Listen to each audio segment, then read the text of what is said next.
Bom, dando sequência à aula sobre cálculo do campo magnético, eu vou falar agora sobre fluxo magnético.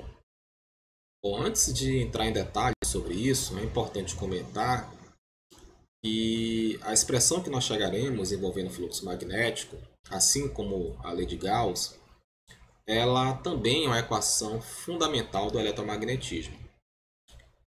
E essas equações são conhecidas como equações de Maxwell. Porém, ao contrário da lei de Gauss, essa equação ela não pode ser utilizada para o cálculo do campo magnético. E a gente vai entender melhor por quê.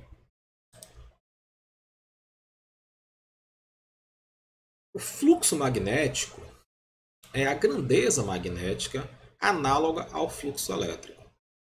A definição de fluxo magnético através de uma superfície é então dada por essa expressão aqui, que é análoga ao caos elétrico, ou seja, o fluxo do campo magnético é a integral de superfície do campo. No caso, aqui o campo é o campo magnético. Bom, representamos de modo geral pela lei de Biot-Savart que a fonte fundamental do magnetismo é a corrente elétrica. Então resulta dela que não há polos magnéticos isolados e que, portanto, o fluxo magnético em uma superfície fechada, por analogia, né, ao caso elétrico, ele seria proporcional às cargas no interior dessa superfície, no caso aí, né, vamos imaginar que seriam cargas magnéticas, mas como essas cargas inexistem, então esse fluxo, no caso, é zero. Uma maneira mais adequada de entender essa expressão é lembrando que as linhas do campo magnético elas sempre formam curvas fechadas, de modo que as linhas de campo que entram na superfície são as mesmas que saem na superfície, de modo que o fluxo do campo magnético através de uma superfície fechada qualquer é nulo.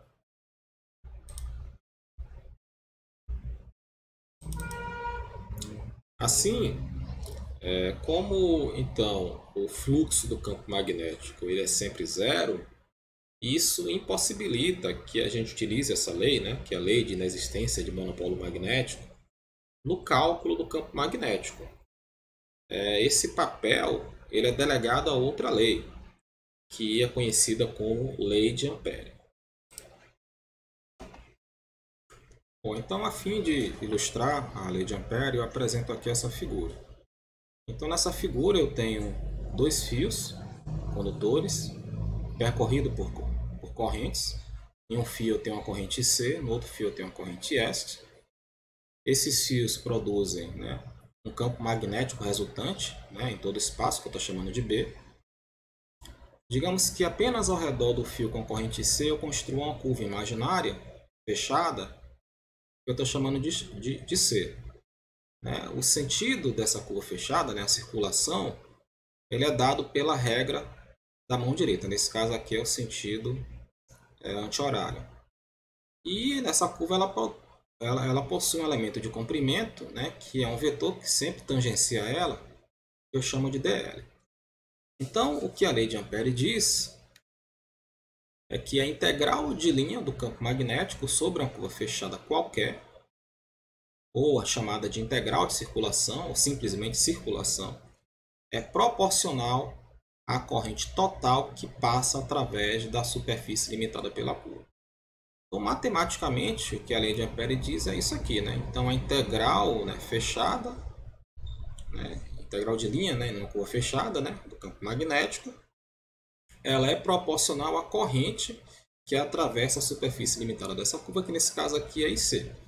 E essa constante de proporcionalidade, né, no caso é o μ0. Então, assim, ela não depende, por exemplo, da corrente que está fora, né, dessa curva que eu estou chamando de este.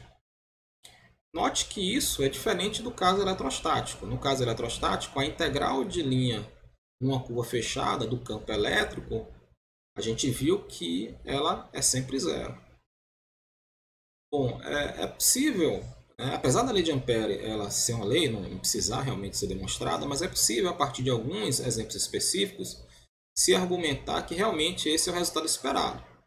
A gente pode fazer isso calculando o campo magnético a partir da lei de Biot-Savart e calculando a integral de linha para esses exemplos específicos e mostrando realmente que o resultado acontece dessa forma. Bom, essa argumentação, como eu falei, não é uma demonstração, mas quem tiver curiosidade, ela está lá na nota de aula. Bom, nesse ponto, podemos fazer algumas observações. A primeira delas é o seguinte: no que se refere a correntes estacionárias, a lei de Biot-Savart é equivalente à lei de inexistência de monopolos magnéticos, que nós já vimos. Também é conhecida como lei de Gauss do magnetismo. E também é equivalente à lei de Ampère. Em outras palavras, é possível demonstrar que, a partir da lei de Ampère e da lei de Gauss do magnetismo, nós podemos chegar à lei de Biot-Savart. No entanto, a demonstração disso ela foge ao escopo desse curso. Bom, entretanto, ao contrário da lei de Biot-Savart, as leis de Gauss do magnetismo e de Ampère não estão restritas à situação magnetostática. Ou seja, elas são muito mais gerais, A lei de Gauss do magnetismo e a lei de Ampère são muito mais gerais do que a lei de Biot-Savart. Em particular, a lei de Ampère, ela está correta realmente na situação magnetostática. Mas numa situação não magnetostática, ela ainda precisa ser devidamente generalizada. Uma curiosidade é que a lei de Ampère ela pode ser escrita numa forma alternativa, envolvendo derivadas ao invés de integral. Então, a forma alternativa é essa, a lei de Ampère, onde esse J é um vetor que ele aponta na direção da corrente que passa por um elemento de área infinitesimal, sendo então que ele é definido de tal forma que a projeção dele na direção normal a esse elemento de área é dado como sendo a taxa de variação da corrente pelaquela área infinitesimal. E essa expressão é conhecida como forma diferencial da lei de Ampère para correntes estacionárias. Onde o vetor, que é esse vetor aqui, que é um produto vetorial do vetor nabla, que nós já vimos, pelo vetor campo magnético. Então, ele é definido como sendo então, esse determinante, onde a primeira linha são os versores, I, J, K. Na segunda linha, as componentes do operador nabla. E na terceira linha, as componentes do vetor campo magnético. E é chamado de rotacional da função vetorial B. E J é chamado de vetor densidade de corrente. Bom, então agora vamos discutir um exemplo, que é o modelo do solenoide comprido. Como a lei de Gauss, a lei de Ampère pode ser usada para se ter uma expressão do campo magnético quando a configuração de corrente tem elevado grau de simetria, que é o caso desse exemplo. Bom, então, para se utilizar a lei de Ampère nessas situações, é preciso que se tenha uma estratégia para calcular o campo magnético com a lei de Ampère. Nessa estratégia, o primeiro passo é esboçar a linha de campo. A gente precisa, de antemão, conhecer a linha de campo, mesmo que a gente não conheça a expressão final do campo magnético. Então, aqui eu tenho esse solenoide. Ele está sendo percorrido então, por uma corrente I, que entra aqui pela esquerda e sai à direita. E por simetria, a gente pode perceber que o campo magnético no exterior do solenoide, se esse solenoide é um solenoide muito comprido, ou seja, um solenoide infinito, o campo magnético no exterior, ou seja, tanto acima como abaixo do campo do solenoide, ele será zero. E no interior do solenoide, esse campo magnético ele será constante. E nesse caso, como a corrente elétrica está na direção da esquerda para a direita, o campo ele apontará para a esquerda. Note que como o solenoide ele é um solenoide infinito, então não faz sentido falar em número de espiras, né? Nós basicamente falamos sim em densidade de espiras, ou seja, um número de espiras por unidade de comprimento. Fazendo um corte nesse solenoide, né, de modo a mostrar a corrente elétrica que passa em cada uma das espiras desse solenoide. No caso, no topo de cada uma espira, a corrente ela vai estar entrando na tela, e na base de cada uma dessas espiras, a corrente ela vai estar saindo da tela. Então, fazendo isso, é possível entender melhor o porquê do comportamento da linha de campo. Por exemplo, acima do solenoide, as espiras que estão, a corrente elétrica que estão no topo da espira vão produzir, usando a regra da mão direita, um campo magnético resultante para a direita, enquanto que as correntes que estão na base das espiras, elas vão produzir um campo magnético acima aqui, apontando para a esquerda. Como esse solenoide ele é muito comprido, ou seja, seu comprimento é muito maior do que o raio dessas espiras, então a intensidade desses campos vai ser mais ou menos a mesma, mas como a direção é oposta, então o resultante vai ser um campo nulo acima do solenoide. Abaixo do solenoide também a análise é a mesma, mas no interior do solenoide esses campos eles vão se reforçar. E novamente, como esse solenoide ele é muito estreito comparado com o seu comprimento, então esse campo ele vai ser constante no interior do solenoide, na direção horizontal, no sentido, nesse caso, para a esquerda. Bom, o segundo passo dessa estratégia é desenhar uma curva imaginária, também é chamada de curva amperiana, escolhida de forma que em alguma parte dela o campo magnético ele será perpendicular ao vetor infinitesimal, elemento de comprimento, que sempre tangencia essa curva, ou equivalentemente o campo magnético será zero nessa parte da curva. Tanto faz uma coisa ou outra. Eu digo ou porque nem sempre essa primeira parte é necessária, ou em outra parte da curva o campo magnético ele será paralelo ao vetor infinitesimal, elemento de comprimento, e também constante ao longo dessa parte da curva. Bom, se essas condições não puderem ser realizadas, então esqueça, você não vai conseguir utilizar a lei de Ampère para calcular o campo magnético. Bom, então aqui eu represento essa curva, né, como um retângulo, dividida em 4 partes. Né? Uma primeira parte, né, C1, a segunda parte ele passa fora, né, do solenoide, a terceira parte C2 e a quarta parte ela está dentro do solenoide. O terceiro passo dessa estratégia é obter a circulação ao longo da curva amperiana. Então a circulação ela é dada então por essa expressão, e lembrando que essa circulação, essa integral de linha, ela é dividida em 4 pedaços, né? Um ao longo do trecho 1, outro ao longo do trecho 2, outro ao longo do trecho 3 e outro ao longo do trecho 4. Note que no trecho 1, o campo magnético no interior do solenoide ele vai ser perpendicular a um vetor que tangencia essa curva, o dl. E fora do solenoide, o campo magnético ele vai ser zero, né, ao longo dessa curva.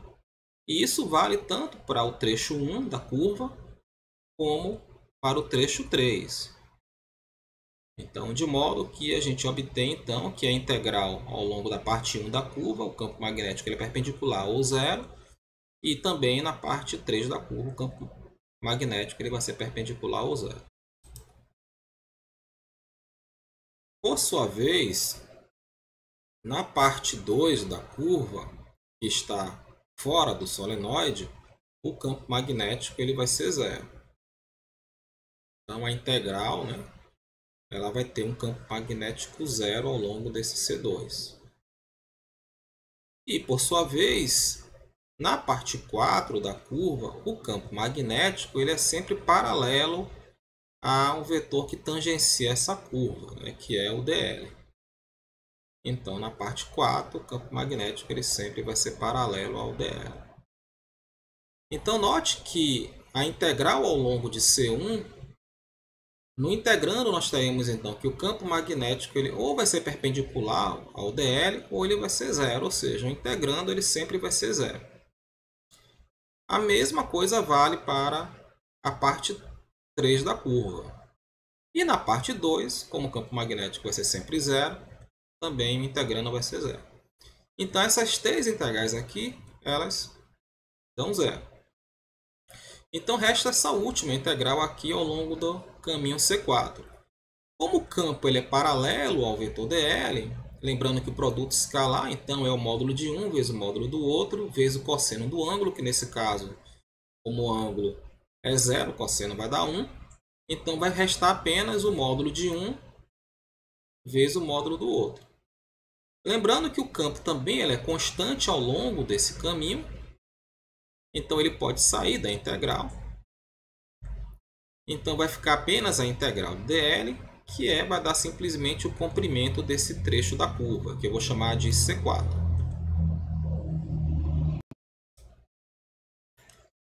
E o quarto passo dessa estratégia é calcular o campo utilizando a lei de Ampère. Então aqui nós escrevemos a lei de Ampère. Do lado esquerdo, né, da igualdade, né, nós temos uma expressão que nós já calculamos, né, que é isso daqui. E do lado direito, nós temos essa corrente aqui, que é a corrente que atravessa o interior de uma superfície delimitada pela curva. Então, lembrando aqui, nós temos a nossa curva, e a corrente que atravessa a superfície delimitada por essa curva é a corrente de cada uma dessas espiras aqui. Então, note que a corrente que atravessa o interior dessa curva é o número de espiras que tem nesse intervalo aqui, C4, vezes a corrente de cada uma delas, que no caso aqui seria o I. E lembrando também que o conceito que nós trabalhamos, já que a gente está falando de um solenoide muito comprido, é um conceito de densidade de espiras, ou seja, número de espiras por unidade de comprimento. Bom, então essa corrente IC é o número de espiras no comprimento, né? C4, vezes a corrente elétrica. E em termos de densidade de espiras, então isso é a densidade de espiras vezes o comprimento C4. Com isso, então a lei de Ampère nos fornece essa expressão. Aqui do lado esquerdo nós temos o C4, do lado direito temos o C4, então podemos cortar. E ficamos então, enfim, com a expressão para a intensidade do campo magnético, né, que é igual a uma constante, que é o μ0, vezes a densidade de espiras, vezes a corrente do solenoide. Bom, logo, como nós conhecemos a linha de campo, lembrando aqui, né, que a linha de campo está apontada aqui na direção horizontal, né, e para a esquerda, escolhendo convenientemente o eixo Z na mesma direção da linha de campo, então podemos dizer que o vetor campo magnético é dado dessa forma aqui, na direção do vetor K. Então esse é o campo magnético no interior de um solenoide comprido. De modo geral, tirando a restrição de nós termos um solenoide muito comprido, as linhas de campo magnético de um solenoide são essas daqui. Esse cálculo não dá para ser feito com lei de Ampère, porque realmente não existe simetria suficiente. Teria que ser feito utilizando a lei de Biot-Savart. Quem tiver curiosidade, na nota de aula é feito esse cálculo apenas para o campo no eixo do solenoide. Vocês vão ver que mesmo assim é muito mais complicado do que o cálculo que a gente fez aqui com lei de Ampère. Bom, as linhas elas são idênticas à de um ímã em formato de barra, né, que eu já apresentei antes. São essas linhas aqui. Isso reforça a ideia de que realmente o que existe no ímã, né, são correntes elétricas microscópicas que produzem um campo magnético parecido com o de um solenoide. Então aqui eu apresento as linhas de campo do solenoide e também seu campo vetorial. Aqui a gente tem o campo vetorial dele, uma versão tridimensional. Bom, isso é um solenoide comum. No limite que esse solenoide ele tende a ser um telesolenoide comprido, então a gente diminui o diâmetro e aumenta o comprimento dele. Então a gente pode perceber que realmente o campo ele tende a se concentrar no interior do solenoide, fora do solenoide o campo ele tende a ser zero.